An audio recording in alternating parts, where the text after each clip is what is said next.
नमस्कार दोस्तों, कैसे हैं आप लोग। उम्मीद है आप सभी अच्छे होंगे। उत्तर प्रदेश की राजनीति धीरे धीरे करके पीक पर जा रही है, ऊंचाइयां छू रही है, क्योंकि एक तरफ सीएम योगी आदित्यनाथ की राजनीति और दूसरी तरफ विपक्ष में अखिलेश यादव हैं जो दिल्ली तक राजनीति कर रहे हैं। लेकिन पलड़ा किसका भारी है, कौन किस पर कितनी मजबूती के साथ हमला कर पा रहा है और जनता के मन में क्या है, जानेंगे। संजय शर्मा जी हमारे साथ जुड़े हुए हैं, बहुत बहुत स्वागत है सर आपका। संजय सर, उत्तर प्रदेश में क्या स्थिति है इस वक्त, चेक एंड बैलेंस किस तरफ है, योगी आदित्यनाथ की तरफ पलड़ा भारी है या फिर अखिलेश यादव की तरफ, क्योंकि योगी आदित्यनाथ जो बोल रहे हैं उस पर घिर जा रहे हैं और अखिलेश यादव घेर रहे हैं, तो आगे पीछे कौन चल रहा है इस दौड़ में। आप मुझसे मत पूछिए हिमांशु। किसी दिन जिस दिन आपकी छुट्टी होती है, आप एक्टिव आदमी हो, घूमने फिरने वाले आदमी हो, निकल जाओ, एक लॉटरी डालो, 5 पर्ची निकालो कि मुझे सीतापुर रोड पे जाना है, मुझे बाराबंकी रोड पे जाना है, फैजाबाद रोड पे जाना है, और लिखो कि जो 12वें किलोमीटर पे, 18वें किलोमीटर पे, 25 किलोमीटर पे जो गांव पड़ेगा मैं उस गांव में चला जाऊंगा। मेरी पत्रकारिता करने का ये मापदंड रहा है कि मैं ऐसी सडनली तय करता हूँ कि इस रोड पे निकलना है और 18 किलोमीटर बाद जो गांव पड़ेगा वहां चला जाऊंगा। पर गांव में जाने से पहले जातियां जरूर पूछ लेता हूँ कि कौन कौन सी जाति रहती है। आप किसी भी पिछड़ों के गांव में, किसी भी दलितों के गांव में चले जाइए और पूछ लीजिए कि भाई कौन भारी है, योगी आदित्यनाथ का पलड़ा भारी है या अखिलेश यादव का भारी है। तो दो तरह के लोग मिलेंगे। जो ऊंची जाति के लोग मिलेंगे वो कहेंगे योगी आदित्यनाथ जी ठीक ठाक काम कर रहे हैं, लेकिन जो पिछड़े और दलित मिलेंगे कहेंगे ये सरकार तो ठाकरों की है साहब, हमें कौन पूछ रहा। दूसरी बात, एक बात और बड़ी कॉमन कही जाएगी कि साहब पशुओं ने, आवारा पशुओं ने बर्बाद कर दिया। आप गांव गांव शहर शहर घूमेंगे तो आपको गाय, सांड, बैल ये सब सड़क पे नजर आएंगे। हर साल दुर्घटनाओं में मरने वालों की संख्या बढ़ रही है। किसान रात रात भर जग रहे हैं, उनके खेत चढ़ जा रहे हैं। कुछ बड़ी समस्या महंगाई की है। महंगाई ने आम आदमी का जीवन दूभर कर दिया। और उसके बाद में योगी आदित्यनाथ तड़का लगा रहे हैं हिंदू मुसलमान का। उनको, योगी आदित्यनाथ को पता है कि इस तड़के के बिना राजनीति चलने वाली नहीं है।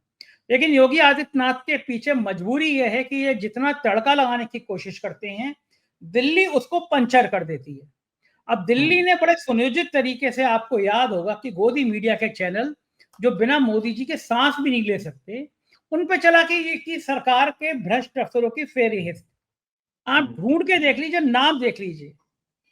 Food chief secretary Manoj Kumar Singh, गले गले तक जो आदमी भ्रष्टाचार में दलदल में डूबा हुआ था। सीबीआई ने भ्रष्टाचार के लिए जिसकी जांच की अनुमति मांगी थी, जांच की अनुमति नहीं दी गई, वो बना दिया गया प्रदेश का चीफ सेक्रेटरी। योगी जी चाहते थे उसको एक्सटेंशन मिल जाए, दिल्ली तक की दौड़ लगाई। दिल्ली ने कहा कि भ्रष्टाचार की इतनी फाइलें हैं। गाजियाबाद और नोएडा के बिल्डरों को सैकड़ों करोड़ रुपए अनुचित लाभ दे दिया गया। लेकिन ये अफसर हैं, पैसा लंदन में रखे हैं, दुबई में रखे हैं, इनको कोई पकड़ेगा तो नहीं। दूसरे चीफ सेक्रेटरी साहब एसपी गोयल, जो मुख्यमंत्री के बहुत सालों तक प्रमुख सचिव रहे। रिटायर्ड आईजी अमिताभ ठाकुर ने इतना बड़ा पुलीदा दिया। एसपी गोयल को बताना चाहिए ना कि अंसल में कोठी number 1 2 3 A B C D जो है वो मेरे भाई की नहीं है, मेरे चाचा की नहीं है, मेरे ताऊ की नहीं है।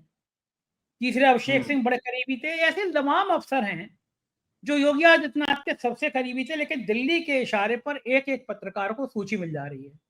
मतलब योगी आदित्यनाथ के चारों तरफ जो घेरा है वो घेरा भ्रष्टाचार का बढ़ता जा रहा है। हिमांशु, मैंने अपने जीवन में 20-25 साल से लखनऊ की पत्रकारिता को बड़े करीब से देख रहा हूँ। मैं तमाम मुख्यमंत्रियों के कार्यालय में बड़ा सक्रिय रूप से मैंने अफसरों को देखा है। मैंने जिलों में डीएम और एसपी की कार्यशैली देखी है। मैं दावा कर सकता हूं, आप निष्पक्ष तरीके से पूछ लीजिए कि जितना भ्रष्टाचार जिलों में डीएम, एसपी, थानों में, ब्लॉकों में हो रहा है, उससे ज्यादा भ्रष्टाचार ना कभी मुलायम की सरकार में हुआ, ना अखिलेश की में हुआ, ना मायावती में हुआ। और मेरी ये बात सुनकर केवल समाजवादी पार्टी, बसपा, कांग्रेस के लोग खुश नहीं हो रहे होंगे। भारतीय जनता पार्टी के सारे नेता, मैं दावा कर रहा हूं 90% नेता और 90% विधायक ये कह रहे होंगे कि संजय शर्मा सही कह रहे हैं। विधायकों का दर्द छलक जा रहा है। कह रहे हैं कि हम किस मुंह से जनता के पास जाएं। तहसील, थाने दलाली का अड्डा बन गए हैं। ऐसे मौके पर योगी सरकार के ऊपर एक बड़ा आरोप ये लग रहा है कि वो भ्रष्टाचार पर नकेल नहीं कसी जा रही। दूसरा, यूपी विशुद्ध रूप से जाति आधारित राजनीति वाला प्रदेश है। आप यहाँ कितने भी नारे लगा लीजिए, बटोगे तो कटोगे। अयोध्या गवाह है। तो भगवान श्री राम के मंदिर का इतना भव्य आयोजन हुआ, अरबों रुपया का, लोगों ने, गोदी मीडिया चैनलों ने कहा चुनाव बचा ही नहीं, तो बीजेपी एक तरफा जीत रही है। लेकिन अवधेश प्रसाद ने अयोध्या में उसी जगह बीजेपी को चारों खाने पटकनी दे दी। मैं मिल्कीपुर गया था उपचुनाव में, मैं दावे के साथ कह सकता हूं अगर ये ईमानदारी का चुनाव होता तो मिल्कीपुर में अजीत सिंह कई हजार वोटों से जीत गए। चुनाव से पहले एफआईआर हो रही है, गुंडा एक्ट लग रहा है, धमकाया जा रहा है, वोटर नहीं निकले, तो उपचुनाव सरकार के होते हैं। अब दिल्ली भी चाहता है कि योगी, समस्या यह है योगी आदित्यनाथ के लिए वो काम करना चाहे तो दिल्ली अड़ंगा लगा देता है। अब दिल्ली ने भी तय कर रखा है ये कि भाई कोई मामला फंसे और योगी को हटाया जाए, तो योगी आदित्यनाथ के पास इसके अलावा कोई चारा नहीं है कि वो हिंदू मुसलमान की राजनीति तेज करें, तो ठाकुरवाद की राजनीति तेज करें, अपने आप को देश के एक बड़े ठाकुर नेता के रूप में स्थापित करें। उधर अखिलेश यादव जानते हैं कि इस समय वो केवल प्रदेश नहीं देश की राजनीति का चेहरा बन चुके हैं। बिल्कुल। अखिलेश यादव ने जब अभी 300 सांसदों ने प्रदर्शन किया, जिस फुर्ती के साथ बैरिकेडिंग लांघी, न्यूयॉर्क टाइम्स में अखिलेश यादव की फोटो छपी है। लोगों ने कहा कि उस प्रदर्शन के, दिल्ली के प्रदर्शन के हीरो तो सिर्फ अखिलेश यादव थे। तो अखिलेश यादव की जो ख्याति है वो अब अमेरिका में भी जा रही है। लोगों को लग रहा है कि देश का एक नौजवान नेता ऐसा जो व्यवहार में बहुत अच्छा है, जो राजनीति में बहुत अच्छा है, पारदर्शिता की बात करता है, लोगों में भाईचारे की बात करता है, और जो पीडीए नारा है ना, पिछड़ा दलित अल्पसंख्यक, इस नारे ने जो अखिलेश यादव के पास में, उस टीम को सैल्यूट करूंगा जिसने ये दिमाग दिया होगा, या अखिलेश यादव का खुद का दिमाग होगा, पिछड़े दलित अल्पसंख्यक के वाले गठजोड़ ने, इस रिश्ते ने बीजेपी की हवा निकाल दी है। कटोगे तो कटोगे नारा कहीं कूड़े के ढेर में चला गया है। जिस तरह पिछड़े दलित और अल्पसंख्यक एक हो रहे हैं, 2027 में अगर यही हाल रहा तो बीजेपी का सूपड़ा साफ हो जाएगा, मैं दावा कर सकता हूँ। अच्छा संजय जी, मैं आपकी टिप्पणी उस एक बयान पर भी चाहूंगा जो सीएम योगी आदित्यनाथ ने विधानसभा के अंदर की। उन्होंने कहा कि अखिलेश यादव को, समाजवादी पार्टी को गौ का श्राप ही ले डूबेगा। अगर उनको गाय की याद और उसके श्राप की याद विधानसभा के अंदर आ रही है तो स्थितियां कितनी विकराल हैं और कॉन्फिडेंस कहां पर है, जरा समझाइए हमारे दर्शकों को भी और मुझे भी। हिमांशु, हमारा बहुत तेज तर्रार रिपोर्टर है क्षितिज कांत, 4 PM पे पड़ा हुआ है उसका स्टिंग ऑपरेशन। उसने दिखाया था कि गौशालाओं की हकीकत क्या है। तड़प तड़प के मर रही हैं गाय, जानवरों के खाने के लिए फेंक दी जा रही हैं गाय। उसने दिखाया था कि गायों का हाल क्या है। किसी भी जगह जरा जाके गौशालाओं का निरीक्षण कर लीजिए। और अगर योगी सरकार गाय के लिए इतनी हितैषी है तो बड़ी बड़ी दुकानें, बड़े बड़े मॉल, मैंने पहले भी जिक्र किया है, मुझे उम्मीद थी कि जब योगी आदित्यनाथ की सरकार आ जाएगी तो जब हम मॉल में घुसेंगे जब बड़ा सा बोर्ड लगेगा यहाँ गाय का दूध और घी मिलता है। कहीं दिखा आपको मॉल में कि यहाँ गाय का दूध मिलता है, गाय का मूत्र मिलता है, गाय का औषधि वाले गुण मिलते हैं, दवाइयां मिलती हैं। मॉल में इतना कि यहाँ बढ़िया विदेशी शराब मिलती है। इस सरकार ने गाय के दूध को नहीं, विदेशी शराब को बढ़ावा दिया है। ललित खेतान जैसे भ्रष्ट शराबी व्यापारियों को प्रोत्साहन दिया है। डिस्टिलरी में भारी बेईमानियां की गई हैं, करोड़ों का लाभ पहुंचाया गया है। आबकारी अफसरों की करोड़ों अरबों की कोठियां बन गई हैं। आबकारी विभाग लूट का अड्डा बन गया है, ये मैं दावे के साथ कह सकता हूं। और जो पिछले वाले आबकारी प्रमुख सचिव थे, अपने भाई की नियुक्ति करा रहे थे, वहां पे बवाल मच गया। तो आप गाय की चिंता कर रहे हैं तो कम से कम सड़क पे तो ना घूमे गाय। क्या एक सरकार जो अयोध्या में दिए हुए करोड़ों रुपए खर्च कर सकती है, जो एक सरकार हजारों करोड़ रुपए ऐसी फूंक सकती है, वो गायों के लिए और आश्रय सेंटर नहीं बनवा सकती अगर आपको गायों का इतना ही शौक है तो।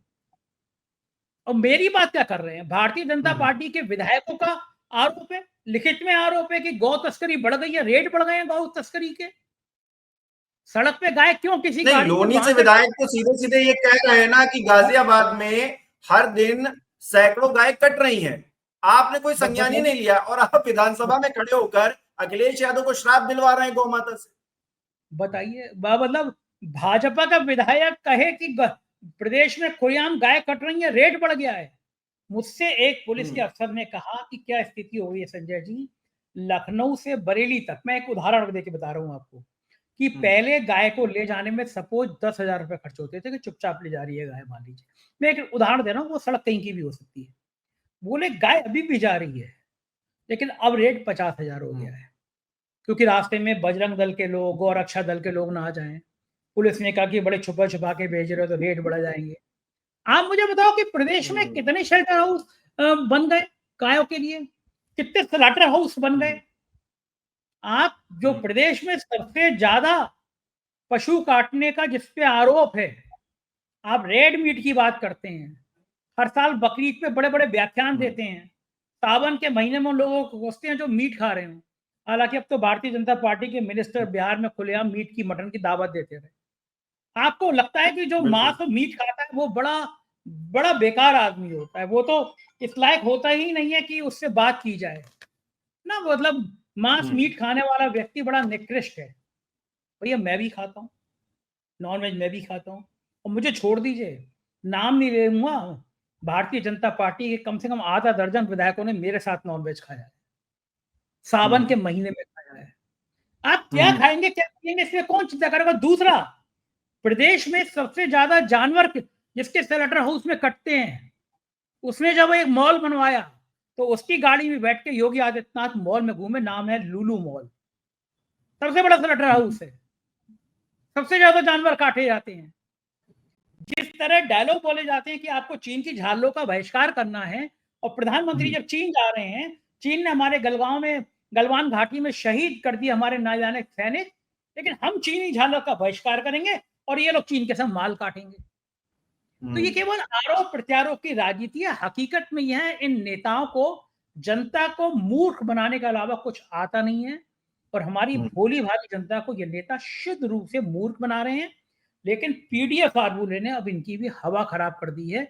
कुछ ही समय बचा है, 1 साल बाद पीक पे होगा उत्तर प्रदेश की राजनीति, पता चल जाएगा कौन कितने पानी में है। हिमांशु, बिल्कुल संजय जी, मूर्ख बनाने की कोशिश कर रहे हैं, लेकिन जनता मूर्ख बनती नहीं है। 2024 में एक डेमो दिया था, अब 27 में क्या पूरी पिक्चर दिखाएगी ये देखना बाकी है। बहुत बहुत शुक्रिया सर हमारे साथ जुड़ने के लिए। तो दोस्तों, ये जनता है जो सब जानती है, वो तो गाना भी है कि ये पब्लिक है सब जानती है। तो मैं ये कहना चाहूंगा आप दर्शकों से भी कि आप खुद ही डिसाइड करिए, किसी के कहने पर नहीं, आप खुद ही। एक तरफ अखिलेश यादव का नाम लिखिए, एक तरफ सीएम योगी आदित्यनाथ का नाम लिखिए। आपके लिए दोनों नेताओं ने कितना काम किया है, किस स्तर पर काम किया है समाज के अंदर। जो अखिलेश यादव के 5 साल थे और जो सीएम योगी आदित्यनाथ के 8 साल हो गए हैं, उनका लेखा जोखा लिखिए और खुद हमें कमेंट करके बताइए कि आपके लिए आखिरकार इस पलड़े में कौन किस पर भारी पड़ता हुआ दिखाई दे रहा है। इसी के साथ ये वीडियो लाइक कीजिए, शेयर कीजिए, और हमारे चैनल को सब्सक्राइब नहीं किया है तो वो भी कीजिए। बहुत बहुत धन्यवाद।